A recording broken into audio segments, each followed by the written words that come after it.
27 का चुनाव जैसे जैसे नजदीक आ रहा है वैसे वैसे हर एक पार्टी अपनी अपनी तैयारियों को धार देने में लगी हुई है।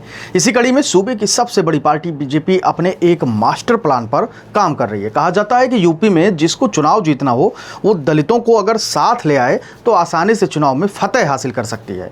इसीलिए बीजेपी इस बार अंबेडकर की जयंती पर एक बड़ी तैयारी कर रही है। कहा यह भी जा रहा है कि अंबेडकर जयंती के कार्यक्रमों में इस बार उनका पूरा नाम डॉक्टर भीमराव रामजी अंबेडकर का इस्तेमाल करने का सुझाव आरएसएस ने योगी को दिया है। अब सवाल यह उठ रहा है कि आखिर भाजपा अंबेडकर को इतनी अहमियत क्यों दे रही है, उनके नाम के साथ रामजी शब्द के इस्तेमाल का मकसद क्या है। तो दरअसल भाजपा अंबेडकर के जरिए पीडीए की काट तलाश रही है। लोकसभा चुनाव 2024 में इंडिया अलायंस ने पीडीए और संविधान के नाम पर वोट मांगे थे, जिसमें यूपी में उसे सफलता बड़ी मार्जिन पर मिली थी। भाजपा के नेतृत्व वाला एनडीए 36 सीटों पर सिमट गया था, जबकि 2019 में एनडीए को 62 सीटें मिली थी। ऐसे में 2027 में दलित वोट बैंक को साधने की तैयारी है। इसी को ध्यान में रखकर भाजपा 2027 में अंबेडकर का सहारा लेना चाहती है। साथ ही भाजपा का मानना है कि अंबेडकर की उस छवि को भी बदलना जरूरी है जो विपक्षी दलों ने बनाई है। यही वजह है कि उनके मूल नाम का इस्तेमाल कर उसे राम से भी जोड़ने की कोशिश की जाएगी। नीले रंग का इस्तेमाल बसपा और दलित वोट बैंक को आधारित करने या पार्टियां अपने आप को एस्टेब्लिश करने के लिए की थी। इस छवि को भी बदलने का विचार भाजपा कर रही है। यह बैठक इसलिए भी अहम मानी जा रही है क्योंकि पार्टी के राष्ट्रीय अध्यक्ष और प्रदेश अध्यक्ष का चुनाव होना है। पिछले लोकसभा चुनाव में संघ और भाजपा के बीच आई तल्खी को लगातार दूर करने की भी कोशिश हो रही है। प्रधानमंत्री बनने के बाद पहली बार नरेंद्र मोदी हाल ही में संघ कार्यालय गए थे। वहीं संघ की अखिल भारतीय प्रतिनिधि सभा की बैठक भी हुई थी। इन दोनों घटनाओं के तुरंत बाद यह समन्वय बैठक हो रही है। ऐसे में माना जा रहा है कि संघ और भाजपा पूरी तालमेल के साथ आगे बढ़ना चाहती है।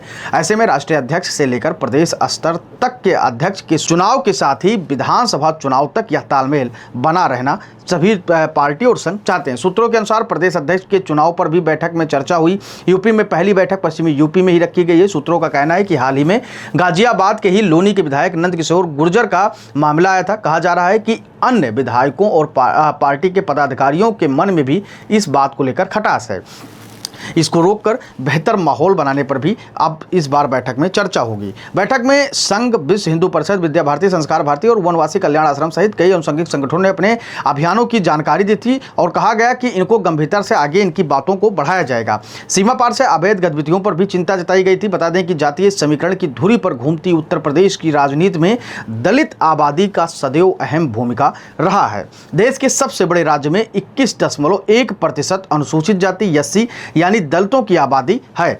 आजादी के बाद कांग्रेस के साथ खड़ा रहा दलित तकरीबन 2.5 दशक तक बसपा के साथ रहा, लेकिन अब उसमें भाजपा गहरी सेंध लगाते हुए दिख रही है। बसपा से खिसकते दलित वोट बैंक को सपा के साथ ही कांग्रेस भी हथियाने की कोशिश कर रही है। सपा कांग्रेस गठबंधन को उम्मीद है कि दलित मुस्लिम गठजोड़ से उन्हें अब की चुनाव में लाभ होगा, लेकिन सबसे बड़ा सवाल यह है कि बीजेपी के अपने इस मास्टर प्लान से इस बार के चुनाव में भारतीय जनता पार्टी को यूपी 27 के चुनाव में कितना फायदा होने वाला है, या फिर लोकसभा में जिस प्रकार से देखा गया कि अखिलेश यादव के साथ उन्होंने जो पीडीए का नारा दिया और उनके साथ सब लोग चले गए, उसमें क्या इस बार भी 27 में वो उसमें सफल होंगे? क्या दलित उनके साथ जाएंगे, ओबीसी समाज के लोग जाएंगे या नहीं जाएंगे? ये भी एक बड़ा सवाल है। ऐसी स्थिति में अब देखने वाली बात ये भी होगी कि बीजेपी अगर इस मास्टर प्लान में कहीं ना कहीं सक्सेस होती है तो वो एक बार 27 में बड़े मार्जिन से विधानसभा का चुनाव जीत सकती है। योगी आदित्यनाथ सहित प्रदेश भर के तमाम नेता, वही केंद्र के तमाम बड़े नेता ये चाहते हैं कि जो दलित मतदाता हैं वो भारतीय जनता पार्टी या एनडीए के सहयोगी दलों के पास आ जाएं, जिससे एक बड़ी जीत 27 में उत्तर प्रदेश में सुनिश्चित की जाए। वैसे आपकी क्या कुछ राय है अंबेडकर को लेकर, संविधान को लेकर और वक्फ बोर्ड का जो मामला चल रहा है उसको लेकर? आप अपनी राय हमें कमेंट सेक्शन में जरूर दीजिएगा और ये भी बताइएगा कि दलित किस सबसे ज़्यादा सुरक्षित किस पार्टी के साथ हैं, सपा या फिर भाजपा। धन्यवाद।